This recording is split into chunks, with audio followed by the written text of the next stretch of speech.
കർത്താവിന് മഹത്വമുണ്ടാകട്ടെ. ആത്മീക യാത്ര എന്ന ടൈറ്റിലിൽ നമ്മൾ ആരംഭിച്ച ആ വീഡിയോയുടെ സെക്കൻഡ് പാർട്ടിലേക്ക് നമ്മൾ പ്രവേശിക്കുകയാണ്. സ്തോത്രം. 2 രാജാക്കന്മാരുടെ പുസ്തകം 2-ാം അധ്യായത്തിൻ്റെ 1-ാമത്തെ വാക്യം തന്നെ ഞാൻ വീണ്ടും വായിക്കുന്നു. യഹോവ ഏലിയാവെ ചുഴലിക്കാറ്റിൽ സ്വർഗത്തിലേക്ക് എടുത്തുകൊള്ളുവാൻ ഭാവിച്ചിരിക്കുമ്പോൾ ഏലിയാവ് എലീശയോടുകൂടെ ഗിൽഗാലിൽ നിന്ന് പുറപ്പെട്ടു. സ്തോത്രം. ഇവിടെ നമ്മൾ ശ്രദ്ധിക്കേണ്ട ഒരു പ്രധാനപ്പെട്ട കാര്യം, ഏലിയാവിനെ കർത്താവ് സ്വർഗത്തിലേക്ക് എടുക്കാൻ പോകുന്നു എന്നുള്ളത് ഒരു രഹസ്യമല്ല. നമ്മൾ വിചാരിക്കും ഇതൊരു രഹസ്യമായിട്ട് വെച്ചിരിക്കുന്ന കാര്യമാണ്. പക്ഷേ അത് എലീശയ്ക്ക് അറിയാമായിരുന്നു. മാത്രമല്ല, 3-ാം വാക്യത്തിലേക്ക് വരുമ്പോൾ ബേഥേലിലെ പ്രവാചക ശിഷ്യന്മാർ എലീശയുടെ അടുക്കൽ പുറത്തു വന്ന് അവനോട്, യഹോവ ഇന്ന് നിൻ്റെ യജമാനനെ നിൻ്റെ തലയ്ക്കൽ നിന്ന് എടുത്തുകൊള്ളുമെന്ന് നീ അറിയുന്നുവോ എന്ന് ചോദിച്ചു. അതിനവൻ, അതെ, ഞാൻ അറിയുന്നു, നിങ്ങൾ മിണ്ടാതിരിപ്പീൻ എന്ന് പറഞ്ഞു. അപ്പോൾ എലീശയ്ക്ക് അറിയാം, ബേഥേലിലെ പ്രവാചക ശിഷ്യന്മാർക്ക് ഇതറിയാം.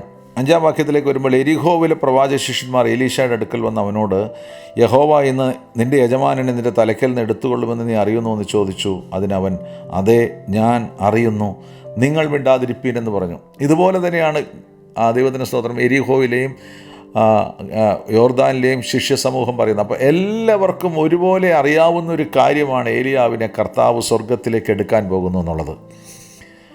ഈ വേദഭാഗം ഇങ്ങനെ ധ്യാനിക്കുമ്പോൾ എനിക്ക് പെട്ടെന്ന് എൻ്റെ ഉള്ളിലേക്ക് വന്ന ചിന്ത, 2-ാം അധ്യായത്തിൻ്റെ 11-ാമത്തെ വാക്യത്തിൽ ഏലിയാവും എലീശയും ഇങ്ങനെ യോർദാൻ കടന്ന് മുൻപോട്ട് പോകുമ്പോൾ അവർ സംസാരിച്ചു കൊണ്ട് നടക്കുമ്പോൾ അഗ്നിരഥവും അഗ്നി അശ്വങ്ങളും വന്ന് അവരെ തമ്മിൽ വേർപിരിച്ചു. അങ്ങനെ ഏലിയാവ് ചുഴലിക്കാറ്റിൽ സ്വർഗത്തിലേക്ക് കയറി. അത് കണ്ടിട്ട് എലീശ, എൻ്റെ പിതാവേ, എൻ്റെ പിതാവേ, ഇസ്രായേലിൻ്റെ തേരും തേരാളികളും എന്ന് നിലവിളിച്ചു. പിന്നെ അവനെ കണ്ടില്ല.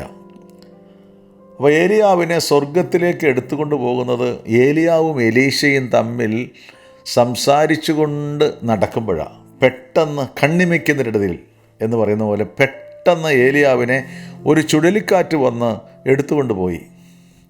ഇതുതന്നെയല്ലേ നമ്മൾ പ്രതീക്ഷിച്ചിരിക്കുന്ന ആ റപ്ചർ എന്ന് പറയുന്ന സംഭവം, ഉൽപ്രാവണം എന്ന് പറയുന്ന സംഭവം അതുതന്നെയല്ലേ? എല്ലാവരും പറയും അതൊരു രഹസ്യ സംഭവമാണ്. ഞാൻ പറയട്ടെ, ഒരിക്കലും അതൊരു രഹസ്യമാക്കി വയ്ക്കാൻ ആർക്കും കഴിയില്ല.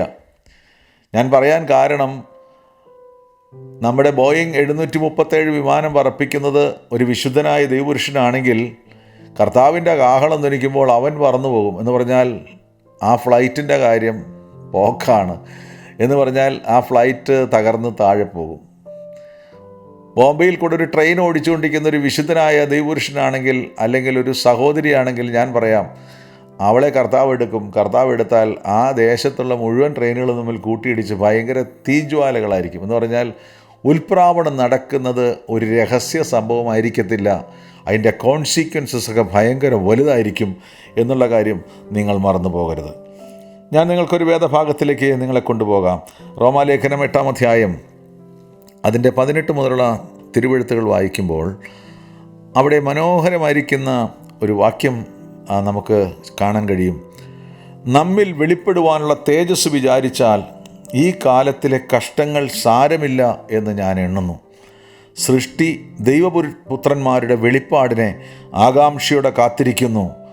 സൃഷ്ടി ദിരവത്വത്തിൻ്റെ ദാസ്യത്തിൽ നിന്ന് വിടുതലും ദൈവമക്കളുടെ തേജസ്സാകുന്ന സ്വാതന്ത്ര്യം പ്രാപിക്കുമെന്നുള്ള ആശയോടെ മായയ്ക്ക് കീഴ്പ്പെട്ടിരിക്കുന്നു. നോക്കൂ, എന്നെ ഏറ്റവും കൂടുതൽ ചിന്തിപ്പിച്ച വാക്യം എന്താണെന്നറിയോ? സൃഷ്ടി ദൈവപുത്രന്മാരുടെ തേജസ്സാകുന്ന സ്വാതന്ത്ര്യം പ്രാപിക്കുമെന്നുള്ള ആശയോടെ മായയ്ക്ക് കീഴ്പ്പെട്ടിരിക്കുന്നു. എന്ന് പറഞ്ഞാൽ ദൈവപുത്രന്മാരുടെ വെളിപ്പാടിന് വേണ്ടിയിട്ട് ഈ ലോകത്തുള്ള മുഴുവൻ സൃഷ്ടികളും കാത്തിരിക്കുകയാണ്. സൂര്യനും ചന്ദ്രനും നക്ഷത്രങ്ങളും ഈ ലോകത്തുള്ള മുഴുവൻ തിര്യക്കുകളും എന്ന് പറഞ്ഞാൽ ഇവിടുത്തെ മുഴുവൻ സൃഷ്ടിജാലങ്ങൾ, മൃഗങ്ങളും വൃക്ഷലതാദികളും എല്ലാം കാത്തിരിക്കുന്നത് ആരാണ്? ഈ ദൈവപുത്രന്മാർ. ദൈവം ഇത്ര ഭയങ്കരമായി തിരഞ്ഞെടുത്തിരിക്കുന്ന ദൈവപുത്രന്മാർ ആരാണ്? സ്വർഗത്തിലേക്ക് കൊണ്ടുപോകുന്ന അവരാരാണ് എന്ന് കാത്തിരിക്കുമ്പോഴാണ് കാഹളം ധനിക്കുമ്പോൾ ഒരു പറ്റം വിശുദ്ധന്മാർ ഇങ്ങനെ ആകാശമണ്ഡലത്തിലേക്ക് പറന്നുയർന്ന് കാണുമ്പോൾ അവർ പറയും, ദേ പോകുന്നു ദൈവമക്കൾ, അവരാണ് ദൈവമക്കൾ. ഇന്ന് നമ്മൾ കാണുന്ന പലരും ആയിരിക്കത്തില്ല ആ ദൈവമക്കൾ എന്നുള്ള കാര്യം ഓർത്ത് ഞാൻ ദൈവത്തെ സ്തുതിക്കുകയാണ്. നമ്മൾ 1 യോഹന്നാൻ 3-ാം അധ്യായം വായിക്കുമ്പോൾ 1 യോഹന്നാൻ്റെ ലേഖനം 3-ാം അധ്യായത്തിൽ വളരെ പ്രധാനമായൊരു വാക്യമുണ്ട്. അതിൻ്റെ 1-ാമത്തെ വാക്യം ഇങ്ങനെയാണ്: കാൺമീൻ, നാം ദൈവമക്കളെന്ന് വിളിക്കപ്പെടുവാൻ പിതാവ് നമുക്ക് എത്ര വലിയ സ്നേഹം നൽകിയിരിക്കുന്നു, അങ്ങനെ തന്നെ നാം ആകുന്നു. ലോകം അവനെ അറിഞ്ഞിട്ടില്ലായതുകൊണ്ട് നമ്മയും അറിയുന്നില്ല. നാം ദൈവമക്കളാണ്. ഇന്നിപ്പോൾ ലോകക്കാർക്ക് ആരും അറിയത്തില്ല ദൈവമക്കളെ. നമ്മളെ പീഡിപ്പിക്കുന്നതും നമ്മളെ ഉപദ്രവിക്കുന്നതൊക്കെ കാരണം നമ്മൾ ദൈവത്തിന് പ്രഷ്യസാണെന്ന് അവർക്ക് അറിയത്തില്ല. പക്ഷെ ദൈവം നമ്മളെ പ്രഷ്യസായി കണ്ടിട്ടുണ്ട്. ദൈവം നമ്മളെ പരിശുദ്ധാത്മാവിനാൽ മുദ്രയിട്ട് അവൻ കൊണ്ടുപോകാൻ കാത്തിരിക്കുന്നവരാണ്. ഒരു കാര്യം മനസ്സിലാക്കണം പ്രിയമുള്ളവരെ, നാം ഇപ്പോൾ ദൈവമക്കളാകുന്നു. നാം ഇന്നതാകുമെന്ന് ഇതുവരെ പ്രത്യക്ഷമായില്ല. അവൻ പ്രത്യക്ഷനാകുമ്പോൾ നാം അവനെ താൻ ഇരിക്കും പോലെ തന്നെ കാണുന്നതാകൊണ്ട് അവനോട് സദൃശന്മാരാകും എന്ന് നാം അറിയുന്നു. കണ്ടോ, അവൻ ഇരിക്കും പോലെ തന്നെ നാം അവനോട് സദൃശന്മാരാകും. യേശു കർത്താവ് എങ്ങനെയാണോ അതുപോലെ തന്നെ നാം ആകുമെന്നുള്ളതാണ് കാഹളം ധ്വനിക്കുമ്പോൾ സംഭവിക്കുന്ന മഹത്വീകരണം എന്ന പ്രോസസ്സിൽ കൂടെ, അല്ലെങ്കിൽ തേജസ്കരണം എന്ന പ്രോസസ്സിൽ കൂടെ സംഭവിക്കുന്നത്.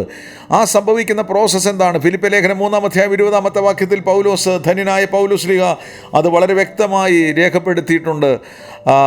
3:20 ഞാൻ നിങ്ങൾക്ക് വായിച്ചു കേൾപ്പിക്കാം. ദൈവത്തിന് സ്തോത്രം. നമ്മുടെ പൗരത്വമോ സ്വർഗത്തിലാകുന്നു. അവിടെ നിന്ന് കർത്താവായ യേശുക്രിസ്തു രക്ഷിതാവായി വരും എന്ന് നാം കാത്തിരിക്കുന്നു. നാം കാത്തിരിക്കുന്നത് നമ്മുടെ കർത്താവിൻ്റെ വരവിനാണ്. നമ്മുടെ കർത്താവ്, നമ്മുടെ പൗരത്വം ഇവിടെയല്ല. നാം അമേരിക്കയിലാണെങ്കിൽ അമേരിക്കയിലല്ല നമ്മുടെ പൗരത്വം. നാം ഇന്ത്യയിലാണെങ്കിൽ ഇന്ത്യയിലല്ല നമ്മുടെ പൗരത്വം. നമ്മുടെ പൗരത്വം സ്വർഗത്തിലാകുന്നു. എന്നിട്ട് പറയുകയാണ്, അവൻ സകലവും തനിക്ക് കീഴ്പ്പെടുത്തുവാൻ കഴിയുന്ന തൻ്റെ വ്യാപാര ശക്തി കൊണ്ട് നമ്മുടെ താഴ്ചയുള്ള ഈ ശരീരത്തെ തൻ്റെ മഹത്വമുള്ള ശരീരത്തോട് അനുരൂപമായി രൂപാന്തരപ്പെടുത്തും. എന്ന് പറഞ്ഞാൽ കർത്താവിൻ്റെ ശരീരത്തോട് അതേപോലെ താതാത്മ്യപ്പെടുന്ന ഒരു രൂപവും ഭാവവുമായിരിക്കും ഉൽപ്രാവണത്തിൽ സംഭവിക്കുക. എന്ന് പറഞ്ഞാൽ നമ്മുടെ ഈ താഴ്ചയുള്ള, ഈ രോഗമുള്ള, ഈ ബലഹീനതയുള്ള, ഈ കറുത്ത അല്ലെങ്കിൽ കാണാൻ ഭംഗിയില്ലാത്ത ശരീരം നമ്മുടെ കർത്താവായ യേശുക്രിസ്തുവിൻ്റെ നമ്മൾ ഏറ്റവും പ്രതീക്ഷയോടെ കാത്തിരിക്കുന്ന നമ്മുടെ അരുമനാഥൻ്റെ ശരീരത്തോട്